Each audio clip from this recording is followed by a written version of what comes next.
Unbroken started because there was a lack of hardcore bands in San Diego at the time.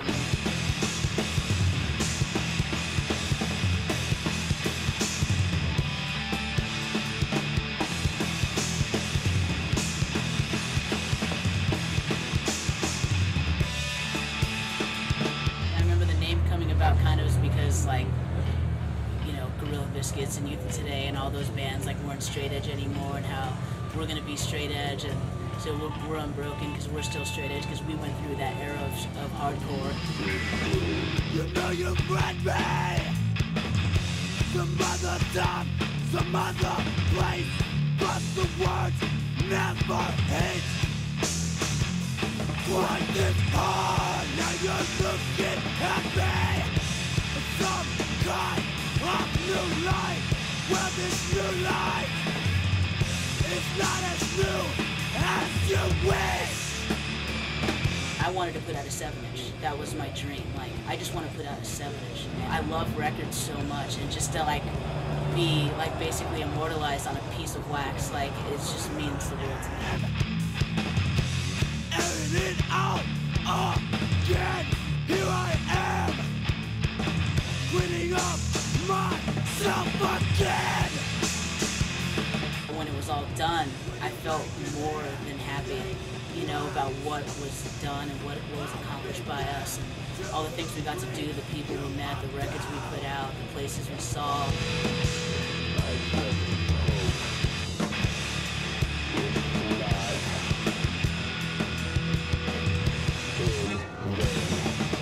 There was times it was so loud, the crowd, that I couldn't even hear the music on stage. That's when I knew, like, wow, we actually did it. Like, we're like somewhat of a benchmark in hardcore history. Like, we did it, you know, like kids actually still cared about us. And Forever! Forever! Forever! Forever!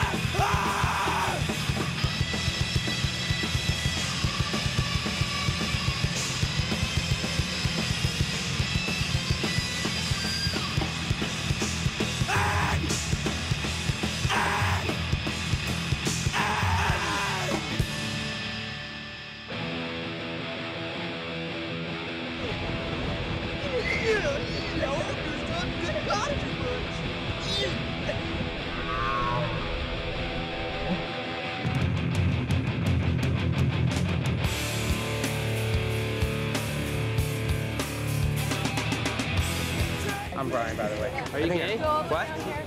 Are you gay? Am I good? Gay. Gay? Yeah.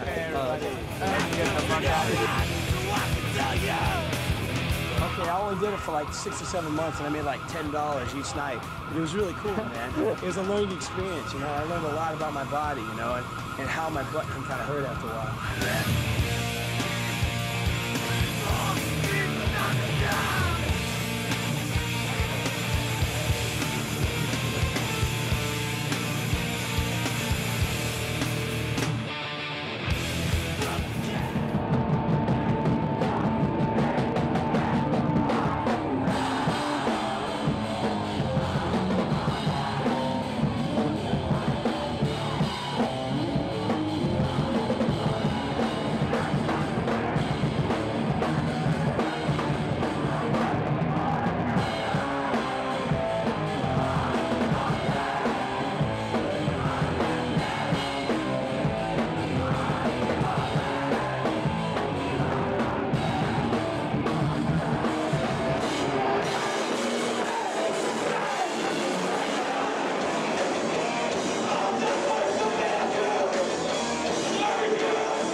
all these kids coming up to me like every night with like Life Over Bread tattoos and things like that. It's just so flattering, and it's amazing to me that we meant something to kids, that they would at least remember us, let alone get tattooed. You know, I never thought we'd be one of those bands, and I mean, my opinion, I guess we are, because I see it all the time, and it's amazing.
He always had kind of like an emotional roller coaster. Like one day he'd be like the happiest kid in the world, and the next day he would just like want to jump off the bridge, you know. And he just kind of had emotional problems, and you know. And after Unbroken was done, I didn't see him too often, and you know, I saw him like sporadically. And I remember seeing him, I don't know, maybe like a couple weeks before it happened. I saw him at a record store, and we talked for a long time, and it was really nice seeing him, and he was kind of messed up, and you know, it was just really good to see him, and because you don't imagine your friends just passing like that. And I feel really bad because a few days before it happened, he had called me and said, hey, I really want to hang out, like let's go out to dinner and do some stuff, and I said, hey, I can't this weekend.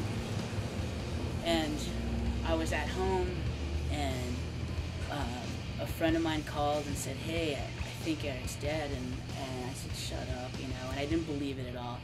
And then Steve had called me up like maybe 45 minutes later. It was just like pretty early in the morning, like around like 8:30, 9 in the morning, and Steve had called me and said, hey, I think it's true, Eric's dead, and he was crying, and I was shocked. I didn't know what to do, and I just dropped the phone, and I just kind of freaked out, and I tried calling the last number that I had for him, and no one was answering, and I didn't know what was going on. And then later on in the day, it hit, you know, yeah, he's dead, and you know, they found his body in a hotel, and yeah, it was horrible.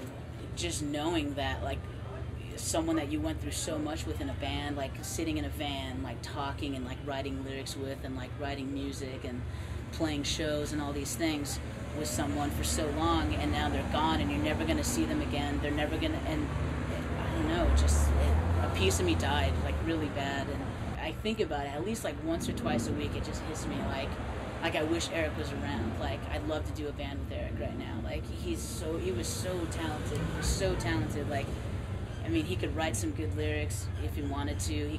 But music-wise, that guy was incredible, and it's just such a waste. You know, there's no more great songs are ever gonna come out of him. You know, ever again. It's done. And and that hurts a lot too, because I know how attached he was to music, and when he wrote songs, it was like therapy to him.